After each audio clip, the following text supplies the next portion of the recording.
జై తెలంగాణ.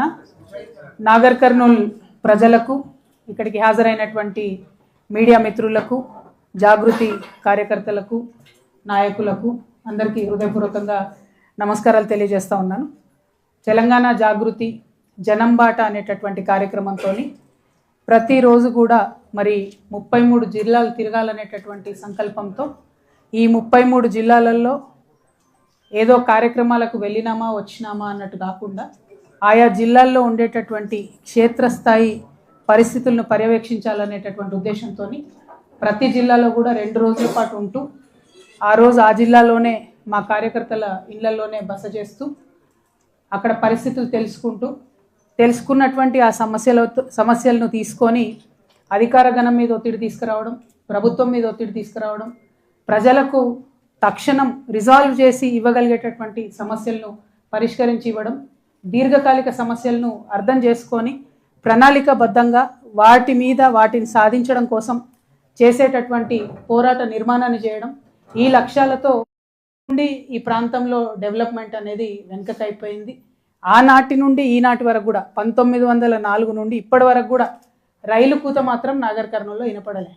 చాలా మంది గద్వాల మాచర్ల లైన్ ఫినిష్ అయితే మా నాగర్ కర్నూలు కూడా రైలు వస్తుందేమో అనేటటువంటి ఆశతో ఉన్నటువంటి ప్రజలకు కానీ మేధావులకు కానీ ఇంతవరకు నాగర్ కర్నూల్లో మాత్రం రైలు కూత వినపడలే.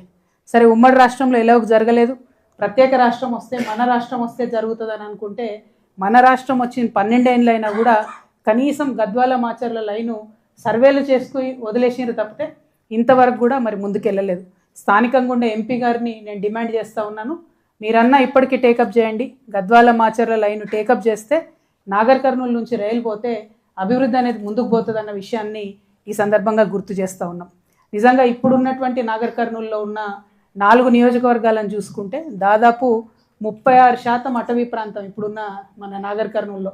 ఒక 6-7 లక్షలకు మించి సాగు భూమి ఉన్నట్టుగా కనబడదు. మిగతా అంతా కూడా 36% అటవీ ప్రాంతం, చక్కటి వనరులు ఉన్నటువంటి ప్రాంతం, మంచి కళలు పెద్ద ఎత్తున విరాజిల్లినటువంటి ప్రాంతం మన నాగర్ కర్నూలు ప్రాంతం.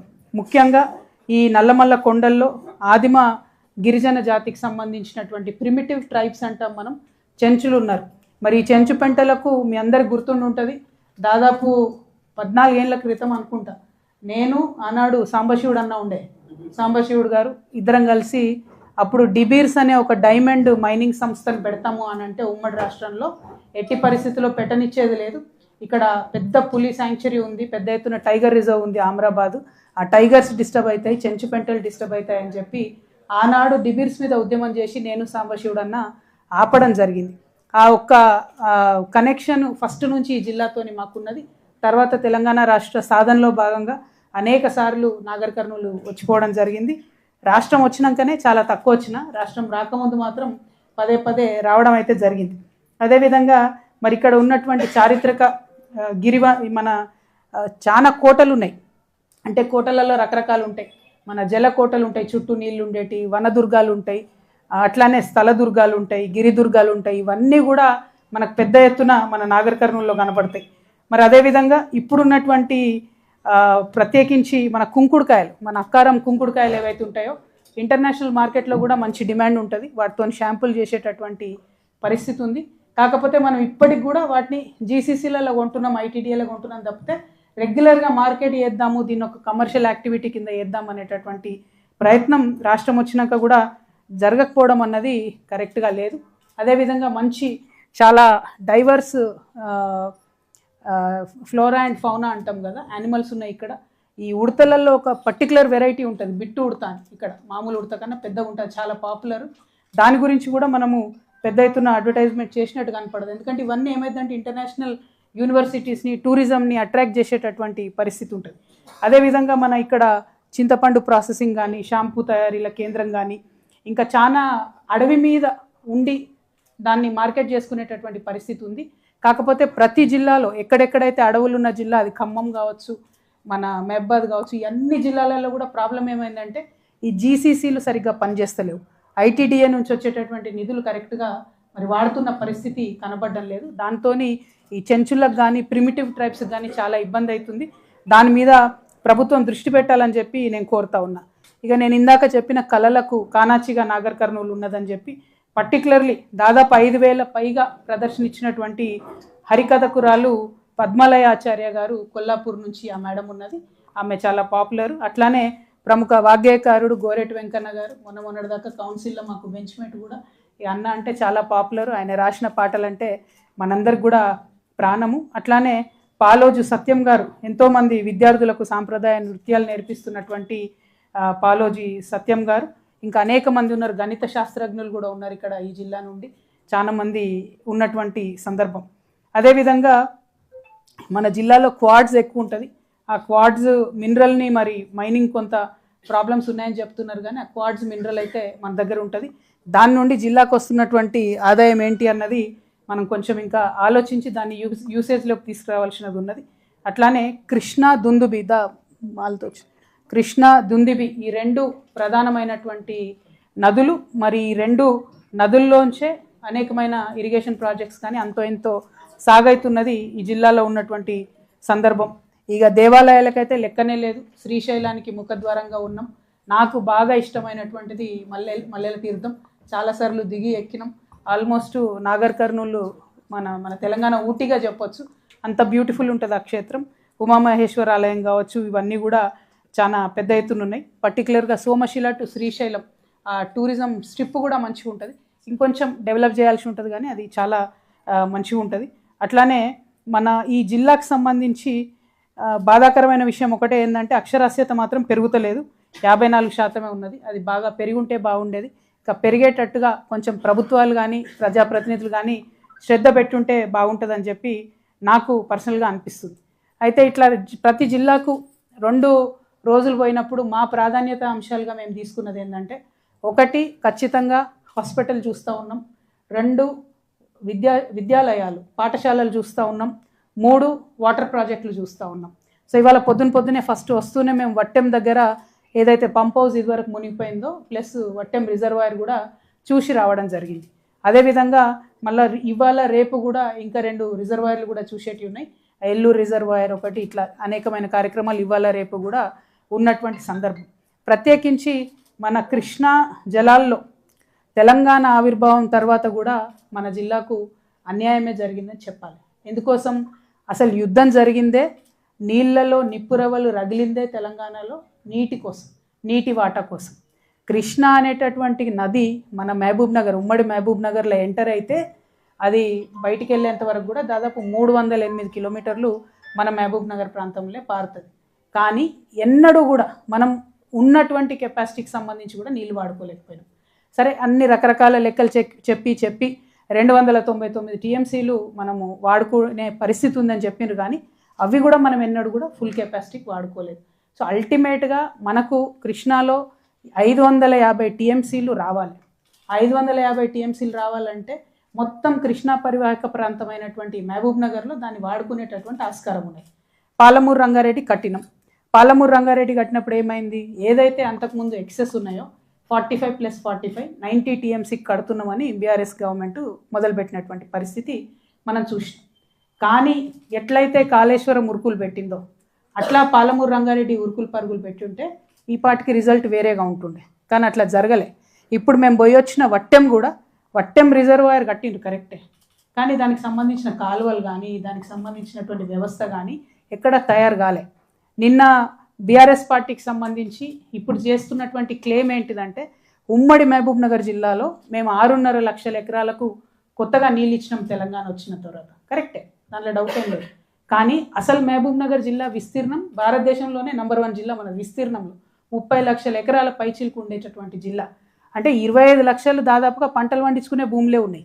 ఆ 25 లక్షల పంటలు పండించుకునే భూమిలో తెలంగాణ వచ్చిన ఈ 12 ఏళ్లకు కేవలం 6.5 లక్షల ఎకరాలకు మనం నీళ్ళు ఇచ్చాం. ఇది కరెక్టేనా? దాన్ని మనం ఏమందాం, ఎట్లా చూద్దాం? ఇంకొకటి, ఈ ప్రాజెక్టులు ఫినిష్ చేయకపోవడం వల్ల జరిగిన పెద్ద నష్టం ఏంటిది? తెలంగాణ వచ్చినాక 12 ఏళ్ళకు కూడా ఆ 45 టీఎంసీల 90 టీఎంసీల ఇప్పుడు సరే కాంగ్రెస్ బీఆర్ఎస్ లొల్లి పెట్టుకున్న లొల్లి కోసే పక్కకు పెడితే వాటి మీద హక్కు రాలే మనకు. ఒకవేళ ప్రాజెక్టు కట్టేసి ఉంటే హక్కు వస్తుండే. ఇవాళ ఆంధ్రాలో లోకేష్ గారు కావచ్చు, చంద్రబాబు నాయుడు గారు కావచ్చు, ఏమంటారు? ఈ ఉట్టిగా వరద నీళ్ళు వస్తున్నాయి భయ్, మేము వరద నీళ్ళకు ప్రాజెక్టులు కట్టుకుంటామని చెప్తున్నారు వాళ్ళు. కట్టుకోవడంలో వాళ్ళ తెలివితేటలు ఏంటిది? మనం ఎక్కడ వెనుకబడిపోయినాం అంటే వరద నీళ్ళు పేరు చెప్పి ప్రాజెక్ట్ కట్టుకుంటే రేపు యాక్చువల్గా ట్రిబ్యునల్లలో వాటర్ డిస్ట్రిబ్యూషన్ జరిగినప్పుడు ఏమవుతుంది? ఆల్రెడీ కట్టేసుకున్నారు కదా వీళ్ళు, 100 టీఎంసీల ప్రాజెక్ట్ కట్టుకున్నారు కాబట్టి 100 టీఎంసీలు వీళ్ళకి ఇచ్చేద్దామంటారు. సో అట్లా ఇక్కడ పాలమూరు రంగారెడ్డి అనేటటువంటిది కట్టేసి ఉంటే ఇప్పటికే మనకు 90 టీఎంసీ హక్కుపుక్తంగా వస్తుంది. ఇప్పుడు అది జరగలేదు. కాంగ్రెస్ ఏం చేసింది? ఆ ఉన్న 19 కూడా ఓడగొట్టి 45 టీఎంసీలు చాలని వాళ్ళు ఉత్తరం రాశారు. అంటే అసలు వాడుకోవాల్సిన 550 టీఎంసీలో ఏం వాడుకుంటున్నాం? కరెక్ట్ వాడకమే లేదు. లేని దాంట్లో ఇంకో 45 టీఎంసీ వీళ్ళు ఓడగొట్టేసారు. ఇప్పుడు డైరెక్ట్గా లెటర్ రాసి మాకు 45 టీఎంసీ చాలు అని చెప్పి. సరే ముందు 90 టీఎంసీది మరి కరెక్ట్ ఉందా? ఇరిగేషన్ అన్ని పర్మిషన్స్ వచ్చినాయా? మెన్షన్ చేసి ఉన్నదా అంటే ఆనాడు మనం వాటర్ ప్రాజెక్ట్ కింద చూపించి పర్మిషన్లు తెచ్చుకోవడానికి ప్రయత్నం చేసినాం. కానీ కాంగ్రెస్ వచ్చినాక ఆ హక్కును కూడా పోగొట్టింది. ఇది కరెక్ట్ కాదు. ఇంకొకటి, ముఖ్యమంత్రి గారు ఈ జిల్లా లిటరల్లీ నాగర్ కర్నూలు జిల్లానే కొండారెడ్డిపల్లె ఆయనది జన్మస్థానం. ఈ జిల్లా పుట్టినటువంటి బిడ్డ, మొత్తం నేను నల్లమల్ల పిల్లిబిడ్డను నల్లమల్ల నాదని చెప్పుకునేటటువంటి బిడ్డ, ఏం చేస్తున్నారు మీరు? ఉన్నటువంటి పాలమూరు రంగారెడ్డిలో 21 ప్యాకేజీలు ఉంటాయి. 18 ప్యాకేజీలే పని మొదలైంది. ఆ పాలమూరు రంగారెడ్డిలో 3 ప్యాకేజీలు తీసి పడేశారు. అంటే రంగారెడ్డి ఎగిరిపోయింది, వికారాబాద్ ఎగిరిపోయింది. డిండికి ఇవ్వాల్సినటువంటి నీళ్ళు ఇంతవరకు ఒక సుక్క కూడా ఇవ్వలేదు. ఏంది 10 ఏళ్ళల్లో 10 సార్లు సర్వే చేసిరు. 8-9 కోట్లు డిండి ప్రాజెక్టుకు సోర్స్ ఎక్కడి నుంచి తీసుకోవాలి, ఏ పాయింట్ నుండి వాటర్ తీసుకోవాలి అన్న పాయింట్ మీద 10 సర్వేలు జరిగినాయి. చేసినటువంటి కన్సల్టెంట్కు 10 కోట్లు ఇచ్చారు, కానీ కనీసం చుక్క నీరు కూడా మనం ఇవ్వలేని పరిస్థితి. ఇక ఈ పాలమూరు రంగారెడ్డి 21 ప్యాకేజీలలో 3 ప్యాకేజీలు రంగారెడ్డి వికారాబాద్ అవి విడిచిపెట్టినాం. 18 ప్యాకేజీలు పని జరగాలి. ఈ 18 ప్యాకేజీలలో రేవంత్ రెడ్డి గారు ఏం చేశారు? మళ్ళీ ఈ నారాయణపేట కోడంగల్ అని చెప్పి కొత్త స్కీమ్ పెట్టి దానికి ఇంటేక్ పాయింట్ ఎక్కడ పెట్టుకున్నాడు? ఆయన భీమాలో పెట్టుకున్నాడు. మేము ఇప్పటికి కూడా డిమాండ్ చేస్తున్నాం. గతంలో మనం నారాయణపేటలో కానుకుర్తికి వచ్చినప్పుడు కూడా చెప్పినాం మేము, మీరు ఇంటేక్ పాయింట్ జూరాలో పెట్టుకుంటే మనకు ఎక్కువ వాటర్ వాడుకునే అవకాశం ఉంటుంది. ఈ జిల్లా బిడ్డ అయి ఉండి జూరాలను వాడుకోకుండా, జూరాల నుండి ఎక్కువ నీళ్ళు తీసుకోకుండా భీమా నుండి పెట్టుకొని మళ్ళీ దాన్ని పాలమూరు రంగారెడ్డిలో భాగం చేస్తే ప్రత్యేకమైన లాభం ఏం లేదు. అంటే ఈయన కూడా గురువును సాటిస్ఫై చేయడానికే పాలమూరు ప్రాజెక్టులను కంప్లీట్గా పక్కకు పెట్టినట్టు రేవంత్ రెడ్డి గారి విషయం మనకు అర్థమవుతున్నది. సో బీఆర్ఎస్ వచ్చింది, రెండేళ్ళు కాంగ్రెస్ వచ్చిన తర్వాత నీళ్లు రాలేదని అంటలేను నేను. 6.5 లక్షలు వచ్చినాయి, కానీ ఎన్ని ఎకరాలకు రావాలి? 25 లక్షల ఎకరాలకు రావాల్సింది 6.5 లక్షల ఎకరాలకు వచ్చినాయి.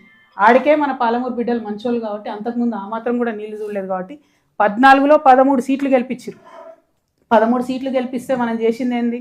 వట్టెం రిజర్వాయర్ కట్టిరు. మీరు బాగా చూసుకోవాలి, బాగా నోట్ చేయాలి. వట్టెం రిజర్వాయర్ కట్టిరు. ఏ రిజర్వాయర్ కట్టాలన్నా కూడా అందులో మొత్తం ఆ బండులో నల్ల మట్టిని నింపుతారు. వట్టెం రిజర్వాయర్ కింద 900 ఎకరాలు నల్ల మట్టిని తీసుకోవడానికి అప్పచెప్పడం జరిగింది ఆ ప్రాజెక్టు. ఇప్పుడు ఆ 900 ఎకరాలు ట్యాంకులు లేవు, బండు కింద లేవు, అవి ఫ్రీగా బయట ఉన్నటువంటి. అయితే ఆ నల్ల మట్టిని వాడలే. వట్టెం రిజర్వాయర్లో రిపోర్టర్స్ అందరికి కూడా తెలుసు, ప్రజలందరికీ కూడా తెలుసు, చెరువులకి వెళ్ళి మట్టిని తీసుకొచ్చి ఆ రిజర్వాయర్ కట్టలో పోసుకున్నారు. మరి 900 ఎకరాలు ఏమైనాయి? ఇలా 900 ఎకరాలు నేను డైరెక్ట్ అలిగేషన్ చేస్తున్నా. కాంట్రాక్టర్ల చేతిలో రైతుల దగ్గర నుంచి తీసుకొని ఇచ్చిన 900 ఎకరాలు ఇలా ఉన్నాయి. ఆ కాంట్రాక్టర్లు తోటలు పెట్టుకొని సామ్రాజ్యాలు చేసుకొని గేట్లు పెట్టుకొని కూర్చున్నారు. నేను డిమాండ్ చేస్తున్న కాంగ్రెస్ ప్రభుత్వాన్ని, మీరు బీఆర్ఎస్లో బాగా అన్యాయం జరిగింది, అవినీతి జరిగింది అంటారు కదా, మీకు దమ్ముంటే, ముఖ్యమంత్రి గారికి దమ్ముంటే ఆయన ఈ 900 ఎకరాలు రైతులకు తిరిగి ఇచ్చేయాలి. మీరు కాంపన్సేషన్ ఇచ్చిందంత 1 లక్ష, 3 లక్షలు, 2 లక్షలు ఇచ్చి తీసుకున్నారు. ఆ 900 ఎకరాలు కేవలం నల్ల మట్టి కొట్టుకోవడానికి ఇచ్చిరు, వట్టంకి ఇచ్చేసేయండి రైతులకు. ఎందుకు ఇయ్యరు? మీరు తీసుకున్నటువంటి ఆ డబ్బులు కవులు అనుకోండి, ఏదైనా అనుకోండి, మాఫ్ చేయండి, ఫ్రీగా 900 ఎకరాలు రైతులకు ఇవ్వాలని నేను డిమాండ్ చేస్తూ ఉన్నాను. ఇక నేను ఇక్కడికి వస్తున్నా అంటే చాలామంది మెసేజ్లు పెట్టారు, చాలామంది జరిగినటువంటి ఆగడాలు అన్యాయాల మీద మెసేజ్లు పెట్టారు. కానీ మాట్లాడుకుంటా పోతే 2 పర్సనల్ అవుతున్నాయి తప్పితే అందులో ప్రజలకు వనకొచ్చేది లేదు. ఈ 900 ఎకరాలు ఒకవేళ మా జాగృతి పోరాటంతో రైతులకు వస్తే న్యాయం జరుగుతుంది కాబట్టి ఇది నేను చెప్తా ఉన్నా. బాజాప్తా ఈ కాంట్రాక్టర్ల చేతిలో ఉన్నాయి. రిజర్వాయర్కి వాడలేదు, దానిలోకెళ్ళి ఒక తట్ట మట్టి కూడా ఎత్తలేదు, మొత్తం చెర్లకెళ్ళి మట్టి ఎత్తుకొచ్చుకొని ఆ కట్ట కట్టిండ్రు. సో అవి ఇవ్వాలని ఒక డిమాండ్ చేస్తున్నాం. రెండోది, నెక్స్ట్ మేము మెడికల్ కాలేజ్కి ప్లస్ అదే హాస్పిటల్కి పోయేది ఉండే. మెడికల్ కాలేజ్ అయితే పెద్ద కథ మీ నాగర్ కర్నూలులో చాలా జోకు. 40 ఎకరాల ల్యాండ్ తీసుకున్నారు. ఏమని రాసిరంటే ఆ 40 ఎకరాల ల్యాండ్లో మెజారిటీ అసైన్మెంట్ ల్యాండ్ ఉంది పాపం దళితులది. దళితులంట ముందుకొచ్చి మా ప్రాంతానికి మెడికల్ కాలేజ్ కావాలి కాబట్టి మేము మీకు రాసిస్తున్నాం అని చెప్పి రాసిచ్చిరంట. అంటే 1 ఏకరు, 1.5 ఏకరు, ½ ఏకరు ఉన్నటువంటి రైతులు, అదే తమ జీవనాధారంగా బతికేటటువంటి రైతులు ముందుకొచ్చి స్వచ్ఛందంగా ఇచ్చేసిర్రు అని చెప్పి చెప్తున్నారు. కానీ అన్అఫీషియల్గా జరిగింది ఏంది మీ అందరికీ తెలుసు. ఆ దళితులు మాట్లాడినా ఏది చేసినా వాళ్ళ నోరు మూయించి పైసలు ఇచ్చి వాళ్ళని ఎల్లగొట్టి తీసుకున్నారు. మరి పెద్ద పెద్దవి చాలా ఉన్నాయి కదా, 40 ఏకర్స్ ల్యాండ్ లేదా నాగర్ కర్నూలు చుట్టుముట్టు ఉండంగా దళితుల భూమిని తీసుకుని దౌర్జన్యంగా మెడికల్ హాస్పిటల్ కట్టిరు. హాస్పిటల్ ఫినిష్ అయింది, కాలేజ్ ఫినిష్ అయింది. కాకపోతే దళితులకు మాత్రం అన్యాయం జరిగింది. అసైన్మెంట్ ల్యాండ్ అంటేనే ప్రభుత్వం ఇచ్చేది వాళ్ళ జీవనాధారం కోసం, దాన్ని కూడా లాక్కున్నారు. ఏమాత్రం అవకాశం ఉన్నా కలెక్టర్ గారు దానిలో రివ్యూ చేయాలి. ఆ దళితులు ఎవరైతే అన్యాయం అయిపోయినారో వాళ్లకు భూమి ఇచ్చేటటువంటి ప్రయత్నం చేయాలని చెప్పి నేను డిమాండ్ చేస్తూ ఉన్నా. మరి అల్టిమేట్గా ఇప్పుడు బీఆర్ఎస్ పార్టీ గవర్నమెంట్లో ఉన్నప్పుడు కృష్ణా నీళ్లు పెద్ద ఎత్తున మహబూబ్ నగర్కి రావాలనుకున్నాం. ఆనాడు ఏం జరిగింది, అంతకుముందే మనం ఉద్యమంలో ఉన్నప్పుడే రాష్ట్రం రాకముందే పోతిరెడ్డి పాడుది పెద్ద ఎత్తున జలదోపిడి జరిగిందని ఆరోపణ చేసినాం. అప్పుడు 45,000 క్యూసెక్కులు తీసుకుపోయేది రాజశేఖర్ రెడ్డి. రాష్ట్రం వచ్చినాక చంద్రబాబు నాయుడు గారు, జగన్మోహన్ రెడ్డి గారు వాళ్ళు వరుసపెట్టి 80,000 క్యూసెక్కులు తీసుకుపోవడానికి, అంటే డబుల్ జలదోపిడి రాష్ట్రం వచ్చిన తర్వాత తీసుకుపోవడానికి ప్రయత్నం చేసారు. దానికి సంబంధించి కాలువలు లైనింగ్ చేస్తున్నారు, కాలువలు పెంచుకుంటున్నారు. At the same time Rayalaseema lift irrigation scheme అని చెప్పి కట్టుకుంటే 3 TMC రోజు తోడుకోవడానికి కేవలం మా తెలంగాణ జాగృతికి సంబంధించినటువంటి ఈ జిల్లాకు సంబంధించిన రైతులు కేసేసిరు తప్పితే బీఆర్ఎస్ పార్టీ కేసేయలేదు, తెలంగాణ గవర్నమెంట్ కేసేయలేదు అన్నాడు. కేవలం బీఆర్ఎస్ పార్టీ జాగృతికి సంబంధించినటువంటి రైతన్నలు వేస్తే ఎన్జిటీలో అది ఆగింది. ఆ project Rayalaseema lift irrigation stay వచ్చింది. స్టే వచ్చిన 3 నెలల తర్వాత అప్పుడు బీఆర్ఎస్ పార్టీ తెలంగాణ గవర్నమెంట్ అప్పుడు ఇంప్లీడ్ అయ్యారు తప్పితే వేయలేదు. ఎందుకు, ఏం అసక్తత, ఎందుకు చేయలేకపోయినాం అన్నది ఇంతవరకు కూడా కరెక్ట్గా అర్థమైతలేదు. దీని మీద కూడా ప్రజలు ఆలోచన చేయాలి. ఎట్ ద సేమ్ టైం ఈ విషయం ఎందుకు చెప్పాల్సి వస్తుంది అంటే, మనకు రావాల్సిన 550 TMCలు తీసుకుంటలేవు. మనకు రావాల్సిన నీళ్ళు వాళ్ళు ఆల్రెడీ మొన్నటిదాకా బనకచెర్ల 200 TMCలతో కడతామన్నారు. ఇప్పుడు పేరు మార్చిరు, నల్లమల్ల సాగర్ కడతామంటారు 200 TMC. నేను డిమాండ్ చేసేది ఒకటే, ముఖ్యమంత్రి గారిని డిమాండ్ చేస్తూ ఉన్నా, బీఆర్ఎస్ పార్టీని కూడా డిమాండ్ చేస్తూ ఉన్నా. జూరాల ఒక్కటే మనకు లైఫ్ లైను ఈ జిల్లాలో. జూరాల వదిలిపెట్టి మీరు చేసింది ఏంది, ఇప్పుడు పాలమూరు రంగారెడ్డికి శ్రీశైలం నుంచి పెట్టుకున్నారు వాటర్ సోర్స్.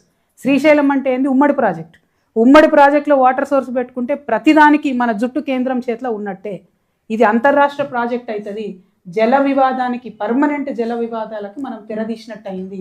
అది చేసినాం. పోనీ ఆ కనెక్టివిటీ అట్లుంది ఉండంగా కూడా జూరాల నుండి వాటర్ తీసుకొని ఇంకొక 150 TMCలు ఎట్లయితే వాళ్ళు అక్కడ నల్లమల్ల సాగర్ కడతామంటారో ఇక్కడ మన దగ్గర కూడా ఒక ప్రాజెక్ట్ కట్టాలి. అది జాగృతి విధానం ఉంటుంది. దానికోసం మేము తప్పకుండా పోరాటం చేస్తామని కూడా ఈ సందర్భంగా నేను తెలియజేస్తూ ఉన్నాను. మరి ఒకటి ఇట్లా మాట్లాడుకుంటూ పోతే చాలా ఘోరమైన విషయాలు ఉన్నాయి. ముఖ్యంగా ఎక్కడైతే Palamuru Rangareddy first pump house ఉంటుందో, ఎల్లూరు పంప్ హౌస్, అది యాక్చువల్గా ఓపెన్ పంప్ హౌస్ ఉండే. ఎందుకంటే అది అండర్ గ్రౌండ్ పంప్ హౌస్ కడితే ఇప్పుడు ఎగ్జిస్టింగ్ కల్వకుర్తికి ఇబ్బంది అవుతుందని అది ఓపెన్ పంప్ హౌస్ ఉండే. ఇక అప్పుడున్న ఇరిగేషన్ మినిస్టర్ గారు హరీష్ రావు గారు ఆ యొక్క కాంట్రాక్ట్ సంస్థతో కుమ్మక్కై దాన్ని అండర్ గ్రౌండ్ పంప్ హౌస్ చేసారు. చేయడంతో ఏమైంది, అది బ్లాస్టింగ్ చేయడంతో కల్వకుర్తిలో 3rd మోటార్ ఎగిరిపోయింది. ఆ 3rd మోటార్ ఎగిరిపోతే 5th మోటార్కి తగిలి 5th మోటార్ కూడా పనిచేస్తలేదు. ఇయాలటికి కూడా హరీష్ రావు గారి నిర్వాహకం వల్ల కల్వకుర్తి ఎత్తిపోతల పథకంలో 3 మోటార్లు పనిచేస్తున్నాయి. ఇది వాస్తవమా కాదా దయచేసి ప్రజలు ఆలోచించుకోవాలి. ఇంకోటి ఏంది, కల్వకుర్తిలో మోటార్లు రిపేర్ చేద్దామంటే ప్రాబ్లం ఏంది, కల్వకుర్తి డైరెక్ట్గా మిషన్ భగీరథ కనెక్టెడ్ ఉంది. అంటే ఆ నీళ్లు రావు. ఇక మనం రిపేర్ చేద్దామని ఆపినా కూడా నీళ్లు రావు, మంచినీళ్ళు రావు. మొత్తం నాగర్ కర్నూలు జిల్లాకు మంచినీళ్ళు రావడానికి కూడా ఇబ్బంది అవుతుంది. అట్లా కాకుండా చేసినటువంటి పరిస్థితి ఉన్నది. మరి ఆనాడు కేసీఆర్ గారు వచ్చి ఎలక్షన్స్ ముందు ఎల్లూరు పంప్ హౌస్లో ఒక మోటార్ ఆన్ చేసి నార్లాపూర్ నింపడం జరిగింది. కానీ అప్పటి నుండి అప్పుడెక్కడ పనులు ఆగినాయో ఈ కాంగ్రెస్ గవర్నమెంట్ వచ్చిన 2 ఏళ్లలో ఒక్క తట్ట కూడా మట్టెత్తిపోయలేదు. ఇవాళ నేను ముఖ్యమంత్రి గారి మీద డైరెక్ట్ కరప్షన్ అలిగేషన్ చేస్తాను. ఎందుకంటే ఆయన పెద్ద పెద్ద మాటలు చెప్తారు. మాది ఎడ్యుకేషన్ అండ్ ఇరిగేషన్ అంటారు. నో, మీది డైవర్షన్ అండ్ కరప్షన్ పాలిటిక్స్. ఎందుకోసం చెప్తున్న ఈ మాట, నిన్న నిలబడి కేసీఆర్ గారి మీద మొత్తం ప్రతిపక్షాల మీద ఆయన చెంగడ దుంకిండు ఆ స్పీచ్లో. మాట్లాడుకుంటే ఏమంటారు, నేను పాలమూరు రంగారెడ్డికి 4,300 కోట్లు ఇచ్చినాను. ఏడ ఇచ్చారు 4,300 కోట్లు? ఇస్తే ఒక తట్టెడు మట్టి ఎత్తిపోయాలి కదా. ఏమి ఇయ్యలే. నారాయణపేట కొడంగల్ స్కీమ్కి ఒక 1000 కోట్లు మెగా కృష్ణారెడ్డి గారికి, 1000 కోట్లు పొంగులేటి శ్రీనివాసరెడ్డి గారికి అడ్వాన్స్లు ఇచ్చారు. ఈ అడ్వాన్స్ కల్చర్ బీఆర్ఎస్లో లేకుండే, కాంగ్రెస్ వచ్చినాక మళ్ళీ తీసుకొచ్చింది. అడ్వాన్స్ ఇచ్చిండ్రు నారాయణపేట కొడంగల్. మరి పని చేసిరా? చేయలే. ఇప్పటి వరకు కూడా ల్యాండ్ అక్విజిషన్ మాత్రమే అవుతా ఉన్నది. అంటే సీఎం గారు కరప్షన్ అండ్ డైవర్షన్ తన పాలసీగా పనిచేస్తున్నారు. మీ జిల్లాలో, మీ సొంత జిల్లాలో కూడా ఇంకా కొంచెం పనిచేస్తే అయిపోయేటటువంటి ఈ ప్రాజెక్టుకు మీరు నీళ్ళు ఇవ్వలేకపోవడం అన్నది 100% కాంగ్రెస్ పార్టీ ఫెయిల్యూరు, రేవంత్ రెడ్డి గారి ఫెయిల్యూర్ అని చెప్పక తప్పనటువంటి పరిస్థితి. అదేవిధంగా మన ఏపీ జలదోపిడి చాలదన్నట్టు కర్ణాటక ఏం చేసింది, ఆల్మట్టిలో ఎత్తు పెంచింది. అయినా సరే అక్కడ కాంగ్రెస్ గవర్నమెంటే ఉంటుంది, ఇక్కడ కాంగ్రెస్ గవర్నమెంటే ఉంటుంది. ఒక్క మాట మాట్లాడాడు మన ముఖ్యమంత్రి గారు, తెలంగాణ హక్కుల గురించి మీరు మట్టి హైట్ ఎట్లా పెంచుతారు అన్న మాట మాట్లాడారు. అక్కడ అప్పర్ భద్రాలో ప్రాజెక్టులు అయితే మనకు కృష్ణాలో నీళ్ళు రావు. అందుకే అంటున్నా నేను పదే పదే జూరాలనే మనకు సోర్సు, భద్రా మీద డిపెండ్ అయితే నీళ్ళు అనేది మహబూబ్నగర్కి వచ్చే పరిస్థితే లేదు. అందుకోసమే ఇంకొక మాట మీకు చెప్పాలి, అచ్చంపేట అసెంబ్లీ నియోజకవర్గం తీసుకుందాం సపరేట్. తీసుకుంటే అక్కడ ఏమవుతుంది అంటే ఎంత నీళ్లు రావాలి, ఎంత నీళ్ళు వచ్చినాయన్న విషయంలో కల్వకుర్తి ఎత్తిపోతలల్లో 66,235 ఎకరాలకు నీళ్ళు రావాలి. కానీ ఇప్పుడు అచ్చంపేటలో వస్తున్నది ఎంత, 45,000 ఎకరాలకు వస్తుంది. పాలమూరు రంగారెడ్డి కింద ఓ 2,000 ఎకరాలు రావాలి, అది అసలే వస్తలేదు. అదేవిధంగా డిండి ఎత్తిపోతల కింద అచ్చంపేటకి 14,000 ఎకరాలకు నీళ్ళు రావాలి, అది కూడా అసలే వస్తలేదు. అంటే తెలంగాణ రాకముందు ఏదైతే కల్వకుర్తిలో రానటువంటి ఒక 45 ఎకరాలకు 1,000 ఎకరాలకు సాగు వస్తుంది తప్పితే మిగతా డిండి నుండి కానీ పాలమూరు నుండి కానీ అచ్చంపేటకి అయితే ఏం లాభం కాలేదనే విషయాన్ని స్పష్టం చేస్తూ ఉన్నాం. కొల్లాపూర్ అసెంబ్లీ నియోజకవర్గంలో ఏం జరుగుతుంది, కల్వకుర్తి ఎత్తిపోతల కింద రావాల్సిన 92,000 ఎకరాలకు నీళ్ళు వస్తున్నాయి. జూరాల ప్రాజెక్టు పాతదే, అది వస్తుంది. భీమా అడిషనల్గా ఒక 35,000 ఎకరాలు దానికి యాడ్ చేసుకోగలిగినాం. అదేవిధంగా కల్వకుర్తి నియోజకవర్గం అయితే మన పాలమూరు రంగారెడ్డిలో 96,399 ఎకరాలకు నీళ్ళు వస్తుంది అనుకుంటే అందులో కేవలం 10,000 అందులో ఏం వస్తలేదు. డిండి నుంచి రావాల్సిన 10,000 కూడా సాగులోకి వస్తలేదు. అంటే కల్వకుర్తికి కూడా ఇప్పటి వరకు కూడా ఏమి కృష్ణా నీళ్లు రానటువంటి విషయాన్ని తెలియజేస్తూ ఉన్నాం.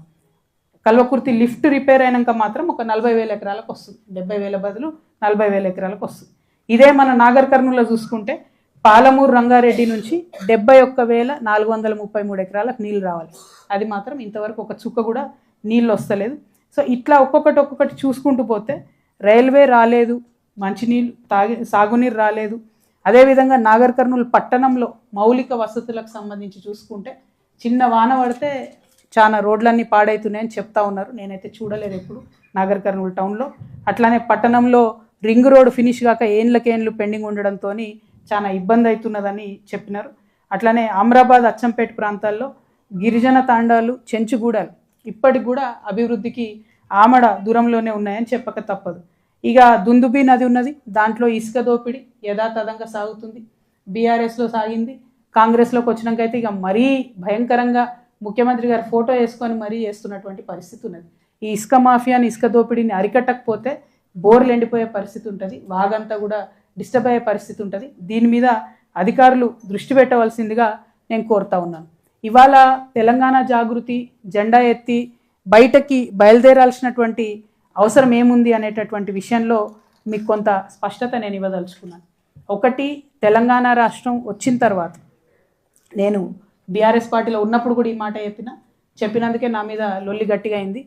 హైదరాబాద్ మహానగరం ఉంటే హైదరాబాద్ మహానగరంలో తలసరి ఆదాయం 10 లక్షలు ఉన్నది దాదాపుగా. ఇప్పుడు కొంత పెరిగింది, 20,000, 10 లక్షలు ఉన్నది. అదే హైదరాబాద్ పక్కన ఉన్నటువంటి వికారాబాద్, నాగర్ కర్నూలులో చూస్తే 128,000 తలసరి ఆదాయం ఉన్నది. అంటే హైదరాబాద్లో ఉన్న వాళ్ళకు 10 లక్షల ఇన్కము, ఇక్కడ ఉండేటటువంటి వాళ్ళకు 128,000 ఇన్కమ్ వస్తే తెలంగాణ వచ్చినాక అది మారాలి కదా, డిస్ట్రిబ్యూషన్ ఆఫ్ వెల్త్ జరగాలి కదా, ప్రతి ఒక్కరికి సమానమైనటువంటి అవకాశాలు రావాలి, సమానమైనటువంటి అభివృద్ధి జరగాలి. ఈ మాట నేను బీఆర్ఎస్ పార్టీలో ఉన్నప్పుడు కూడా చెప్పిన. బీఆర్ఎస్ పార్టీ నుండి నన్ను సస్పెండ్ చేసిన తర్వాత కూడా నేను అదే మాట చెప్తున్నా. అభివృద్ధి సరిసమానంగా జరగాలి, అవకాశాలు సరిసమానంగా రావాలి. అది మహిళలకా పురుషులకా అన్నది కాదు, అది బీసీలకా ఎస్సీలకా అన్నది కాదు, అది మైనారిటీలకా క్రిస్టియన్లకా అన్నది కాదు, ప్రతి ఒక్కరికి అవకాశం రావాలని చెప్పి డిమాండ్ చేస్తూ ఉన్నా.